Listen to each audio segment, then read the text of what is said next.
सोलापूर येथील सदर बझार पोलीस ठाण्याच्या हद्दीतील एका नामांकित जुन्या शाळेतील मुख्याध्यापकाने शिक्षिकेचा विनयभंग केला.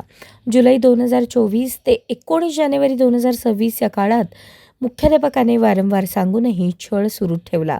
त्याच्या सततच्या त्रासाला वैतागून शिक्षिकेने पोलिसात धाव घेतली. लैंगिक छळ तथा विनयभंगाचा गुन्हा दाखल होण्याचा अंदाज येताच मुख्याध्यापक फरार झाला असून पोलीस त्याचा शोध घेत आहेत. MD बिराजदार असे त्या संशयित आरोपी मुख्याध्यापकाचे नाव आहे.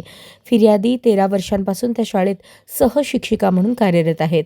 त्यांनी 10 वर्षे त्या शाळेत विनाअनुदानित तत्वावर काम केले आणि आता त्यांना 40% वेतन मंजूर आहे.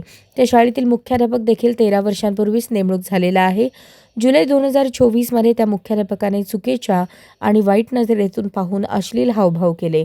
6 महिन्यांपूर्वी मोबाईलवरील स्टेटसवर पतीसोबत ठेवलेला फोटो पाहून तुम्ही खूप छान दिसता, नवऱ्यासोबत फोटो ठेवू नका, साडीवरील एकटीचा फोटो ठेवा अशी टिप्पणी केली. त्यावेळी फिर्यादी शिक्षिकेने मुख्याध्यापकास वैयक्तिक आयुष्यावर काहीही बोलू नका असे बजावले. त्यानंतर सुद्धा त्याच्या वागण्यात काहीही फरक पडला नाही. घरी गेल्यावर मेसेज, व्हिडिओ कॉल तो करायचा. त्यांना वैयक्तिक मेसेजेस पाठवू नका अशी विनंती केली तरीही बिराजदारने फिर्यादीला व्हिडिओ कॉल करून अश्लील हावभाव केले असे फिर्यादीत नमूद आहे. दाखल गुन्ह्याचा तपास सहाय्यक पोलीस निरीक्षक अनिल राजगुरू हे करत आहेत.